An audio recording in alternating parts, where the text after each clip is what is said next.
Mantan anggota Badan Keamanan Israel Shin Bet, Michael Kobi, mengungkap cara Yahya Sinwar bertahan hidup di Gaza. Seperti diketahui, bos Hamas itu menjadi buron utama pasukan militer Israel. Meski keberadaannya diincar IDF, Yahya Sinwar selalu berhasil lolos dari gempuran Zionis. Selama berbulan-bulan, Shin Bet dan Amerika pun mempelajari gaya hidup Sinwar. Dikutip dari Tribun News, Sinwar ditemukan di jaringan terowongan di bawah kota Gaza. Pentolan Hamas itu bersembunyi bersama keluarganya saat IDF melakukan penyerbuan di salah satu terowongan. Militer Israel mengaku menemukan klip yang menampilkan saat Sinwar dan keluarganya melarikan diri ke tempat yang lain. Yahya Sinwar diketahui menggunakan telepon seluler satelit untuk berkomunikasi dengan pejabat Hamas di Doha. Kobi juga menyebut Sinwar kecanduan menonton media dan siaran berita Israel. Mantan anggota Shin Bet itu meyakini Yahya Sinwar menguasai bahasa Ibrani dengan baik.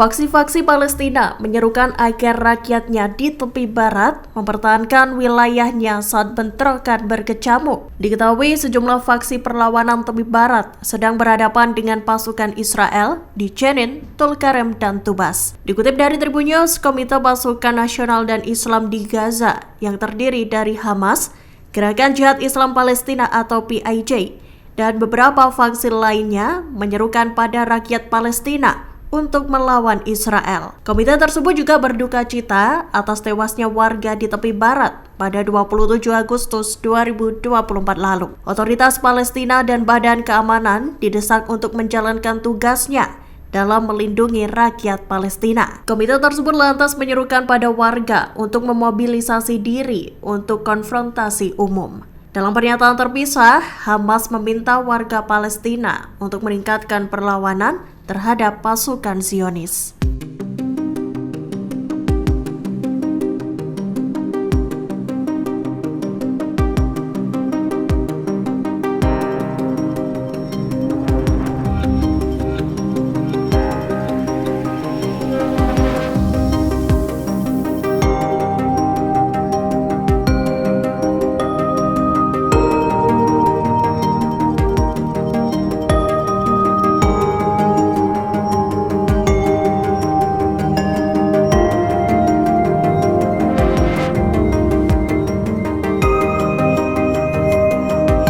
Sebanyak 20 tentara Israel dari sebuah brigade infanteri menolak kembali bertempur di jalur Gaza. Puluhan tentara itu bakal menghadapi pengadilan militer jika tak mematuhi perintah atasan. 10 tentara yang menolak kembali itu telah menerima pemberitahuan mengenai ancaman pengadilan militer. Pemberitahuan itu dikirimkan pada Selasa, 27 Agustus 2024. Dikutip dari Tribun News, sejumlah prajurit IDF mengaku enggan kembali ke Gaza setelah 10 bulan bertempur. Mereka menegaskan tak bisa kembali lagi, namun bersedia bila diberi tugas yang lain. Keluarga puluhan tentara itu mengungkap bahwa anak-anak mereka dipaksa dan diancam jika tak bersedia kembali ke Gaza. Para prajurit IDF itu diancam bakal dipenjara jika menolak kembali ke medan perang. Seiring dengan hal itu, pejabat Israel menegaskan bahwa tak ada hukuman termasuk ancaman penjara untuk para prajurit yang enggan kembali ke jalur Gaza.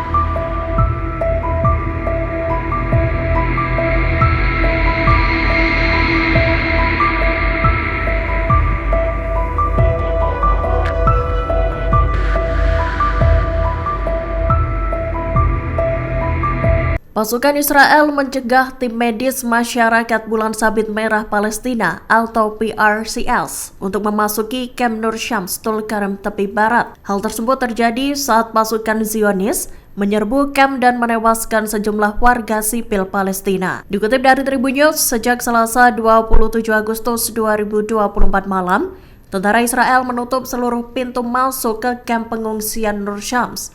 Militer Zionis itu juga mencegah tim medis memasuki wilayah tersebut. PRCS lantas menghubungi Komite Internasional Palang Merah atau ICRC untuk memfasilitasi kerja tim medis. Sayangnya, hal tersebut tak merubah situasi apapun. Tentara Israel diketahui mengepung rumah sakit di Tulkarem. Pasukan Zionis itu menggeledah ambulans dan memeriksa kartu identitas pasien yang terluka. Dalam video yang beredar, tampak tim medis PRCS bernegosiasi dengan tentara Israel yang berada di dalam mobil militer. Namun, usahanya tak membuahkan hasil dan para tim medis hanya bisa berdiam diri.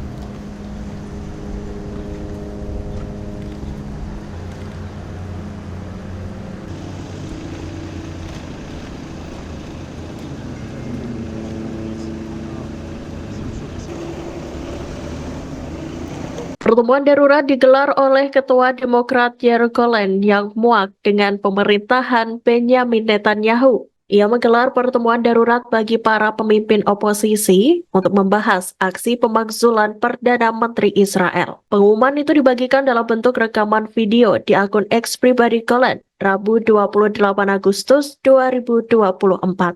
Dikutip dari Tribun News, menurut Golan, kondisi Israel di bawah pemerintahan Netanyahu sangat memprihatinkan. Dari kacamata Golan, Israel berada di dalam keadaan darurat luar biasa dan runtuh secara politik, keamanan, ekonomi, sosial, dan konstitusional. Berkaca dari kejadian itu, Golan pun menginginkan agar Perdana Menteri Netanyahu segera dipecat. Menurutnya, apa yang dilakukan Netanyahu dalam berperang di Gaza tak menghasilkan apapun. Justru segala tindakan Netanyahu membuat ekonomi Israel semakin ambruk. Golan juga menyinggung soal perundingan gencatan senjata yang tak ada kemajuan hingga saat ini. Ia pun mengaku muak dengan keputusan yang dibuat sepihak oleh Netanyahu.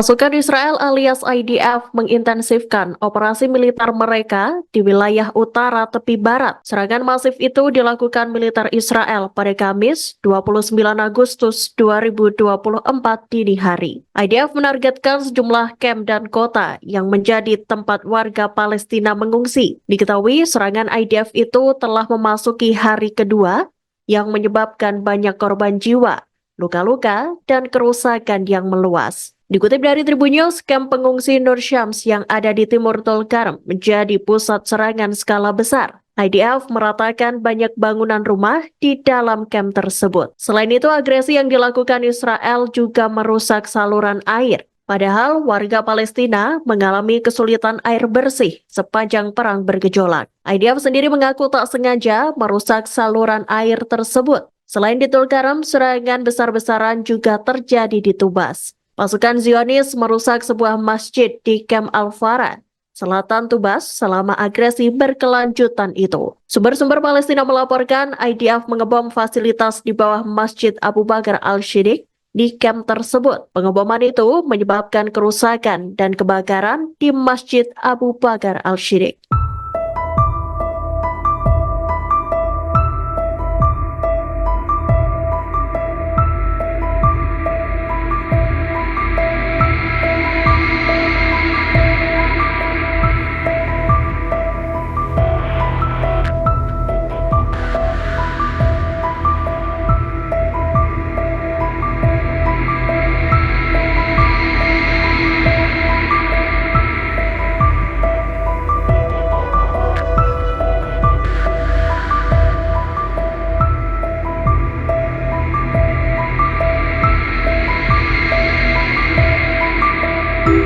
Pada Rabu 28 Agustus 2024, Mesir mengutuk operasi militer Israel di kota-kota tepi barat utara. Dalam pernyataannya, Kementerian Luar Negeri Mesir mengatakan, pihaknya menganggap serangan IDF itu sebagai kelanjutan pelanggaran sistematis terhadap hukum internasional. Selain itu, agresi tersebut juga menyalahi hukum humanitar internasional dan 4 konferensi Jenewa. Dikutip dari Tribun News, Mesir melihat tindakan IDF itu sebagai eskalasi yang disengaja. Pihaknya lantas menyerukan sikap internasional untuk memberikan perlindungan bagi rakyat Palestina. Mesir juga memperingatkan tentang konsekuensi berat yang diharapkan dari operasi Israel yang tengah berlangsung. Diberitakan sebelumnya, pasukan Israel melancarkan operasi besar-besaran di tepi barat utara. Agresi tersebut menyasar kota Jenin, Tulkarem, dan Tubas. Kamp-kamp pengungsian di kota tersebut juga mengalami kerusakan parah dan korban jiwa berguguran.